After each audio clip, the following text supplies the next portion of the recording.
ये वही अमन लाल है जिसके साथ बीते दिनों जो वारदात हुई सैदपुर हॉस्टल में ले जाकर बेरहमी से कुछ तथाकथित गुंडे भी कह सकते हैं लोगों द्वारा इनकी पिटाई की गई और पिटाई इस प्रकार की गई कि ये अधमरे हाल में वहां से पुलिस ने बचाया किसी तरह। ये पहली घटना नहीं है, पहली के बाद दूसरी, दूसरी बार तीसरी घटना है और बावजूद भी पुलिस का कोई हस्तक्षेप नहीं होना, किसी तरह की कोई गिरफ्तारी नहीं किया जाना, ऐसी घटना को बढ़ावा और ये आज की सरकार में ये बहुत ही, मैं इसको निंदनीय घटना कहूंगी। कहीं ऐसा तो नहीं कि सरकार का संरक्षण प्राप्त है सैदपुर हॉस्टल के उन लड़कों को? बिहार कहीं न कहीं से सत्ता संरक्षित अपराध में जी रहा है, दबा हुआ है। आप लोगों की तरफ से क्या कुछ मदद किया जाएगा अमन लाल को? कहीं ना कहीं आपके पार्टी से जुड़ा हुआ, आपके लिए हमेशा आवाज उठाता हुआ एक युवा है। तथाकथित सुशासन सरकार का दावा करते हैं मुख्यमंत्री जी, उनपे ये बहुत बड़ा कलंक है। कलंक इसलिए कि वारदात हुई, लेकिन अभी तक भी पुलिस इस चीज को लेकर के सक्रिय नहीं है, कोई भी गिरफ्तारी नहीं हुई है। देखिए अभी जो है हम पीएमसीएच में मौजूद हैं, ज़्यादा आवाज़ से हम आपसे बोल भी नहीं सकते हैं क्योंकि मजबूरी है कि यहाँ पे बहुत सारे पेशेंट हैं। और ये अमन लाल है, ये वही अमन लाल है जिसके साथ बीते दिनों जो वारदात हुई सैदपुर हॉस्टल में ले जाकर बेरहमी से कुछ तथाकथित गुंडे भी कह सकते हैं लोगों द्वारा इनकी पिटाई की गई और पिटाई इस प्रकार की गई कि ये अधमरे हाल में वहां से पुलिस ने बचाया किसी तरह। और अभी फिलहाल जो है ये पीएमसीएच में भर्ती है। हमारे साथ रितु मैम है, आरजेडी महिला विंग की प्रदेश अध्यक्ष है। मैम, जो स्थिति आप देखी, आपके आंखों के सामने ये तस्वीर है, क्या लगता है, क्या किस प्रकार क्या चल रहा है हमारे राज्य में, किस प्रकार ऐसे? पहले तो ये बहुत दुखद है कि मुझे लगता है कि बहुत मुश्किल से जान बच पाई है। हाँ, जिस तरह से इंजरी है, जितना घातक तरीके से इंजरी है, ऐसा लग रहा है जैसे मारने का पूरा ही प्रयास किया गया हो, पर भगवान की मर्जी थी जो ये बच्चा बच गया। लेकिन स्थिति बहुत खतरनाक है, कई ऑपरेशंस भी करने पड़ेंगे। और तथाकथित सुशासन सरकार का दावा करते हैं मुख्यमंत्री जी, उनपे ये बहुत बड़ा कलंक है।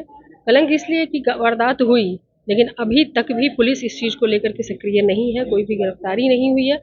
तो इस तरह की निष्क्रियता से ऐसा लगता है कि इस चीज़ों को बढ़ावा कहीं पुलिस और सरकार के द्वारा दिया जा रहा है, या कहीं न कहीं से कहीं न कहीं से होता है किसी को बढ़ावा आप दे रहे हो। तो इस तरीके की चीज़ें अगर लगातार घट रही, क्योंकि ये पहली घटना नहीं है, पहली के बाद दूसरी, दूसरी बार तीसरी घटना है और बावजूद भी पुलिस का कोई हस्तक्षेप नहीं होना, किसी तरह की कोई गिरफ्तारी नहीं किया जाना, ऐसी घटना को बढ़ावा और ये आज की सरकार में ये बहुत ही, मैं इसको निंदनीय घटना कहूँगी। और बहुत पोस्ट करना इतना बड़ा गुनाह बन जाता है कि ये इस स्थिति में पहुंचा दिया जाता है लोगों को। और वहीं पे जो जिनको इन्होंने पहचान की है कि इन्हें मारा गया, वो भी तो स्टेटस लगा रहे, पोस्ट कर रहे, लेकिन उसकी गिरफ्तारी नहीं हो रही है। क्या लगता है, कहीं ऐसा तो नहीं कि सरकार का संरक्षण प्राप्त है सैदपुर हॉस्टल के उन लड़कों को? मैं पर्टिकुलर कोई एक चीज का तो नहीं कह सकती, लेकिन पूरा बिहार कहीं न कहीं से सत्ता संरक्षित अपराध में जी रहा है, दबा हुआ है। इससे पहले जब उसका ही वो भुक्तभोगी है आज ये बच्चा जो आज पीएमसीएच में। हम लोग प्रार्थना करते हैं कि ये सलामत बच जाए, इसकी जान बच जाए। इसके माता पिता हैं, मैं भगवान से प्रार्थना करती हूँ। लेकिन कहीं न कहीं से ये घटना क्या पूरा का पूरा बिहार ही अपराध और सत्ता संरक्षित अपराध से कार्रवाई प्रभावित के है। लिए आप लोगों की ओर से क्या पहल होगी?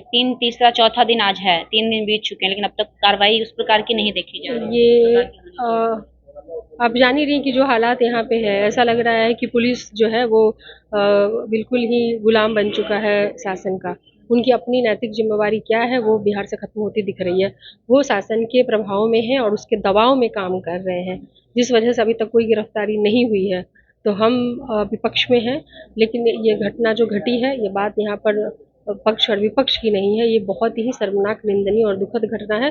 मुझे लगता है कि इन सब चीज़ों से उठ करके सरकार को तुरंत संज्ञान लेना चाहिए, पुलिस को तुरंत एक्टिव होकर के काम करना चाहिए। तरफ से क्या कुछ मदद किया जाएगा अमन लाल को? कहीं ना कहीं आपके पार्टी से जुड़ा हुआ, आपके लिए हमेशा आवाज उठाता हुआ एक युवा है। दो चीज़ें हैं, एक तो दबाव बनाना कि पुलिस अपना काम निष्पक्ष होकर के करे और जो अपराधी हैं, जो लोगों ने इसमें संलिप्त है, उनकी गिरफ्तारी हो, ताकि ऐसी चीज़ें तीसरी घटना घटी, चौथी और पांचवी घटना किसी और के लाल को, किसी और बच्चे को इस तरह से बेड पे मरणासन स्थिति में नहीं आना पड़े।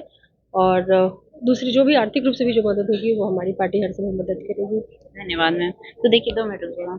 तो देखिए ये जो है अमन लाल है। अमन लाल से लगातार आरजेडी पार्टी के जितने भी नेता लोग हैं वो मिलने आए थे। कल भी चंद्रशेखर, पूर्व शिक्षा मंत्री चंद्रशेखर जी भी आए थे, अभी रितु जी आई हैं और इसके अलावा तमाम जो लोग हैं लगातार आरजेडी के यहाँ पे आ रहे हैं और इनका हाल चाल लेते हुए नजर आ रहे हैं और साथ ही में ये कहकर जा रहे हैं कि जो कुछ भी इनके खर्चे आएंगे इनके इलाज में हम उनको पूरा करेंगे, पार्टी की तरफ से पूरी मदद की जाएगी। अब बात रही सरकार की, तो नीतीश कुमार जी कहाँ सोए हैं हमें नहीं पता कि उनके बिहार राज्य में युवाओं के साथ इस तरह दरिंदगी हो रही गई है और वो सुशासन का टैग लेकर घूम रहे हैं। लेकिन आपको क्या लगता है, क्या वाकई बिहार में सुशासन बचा है जब इस तरह की वारदात हो जाती है या नहीं? इस पे आपकी क्या प्रतिक्रिया है, हमें कमेंट बॉक्स में जरूर दीजिएगा।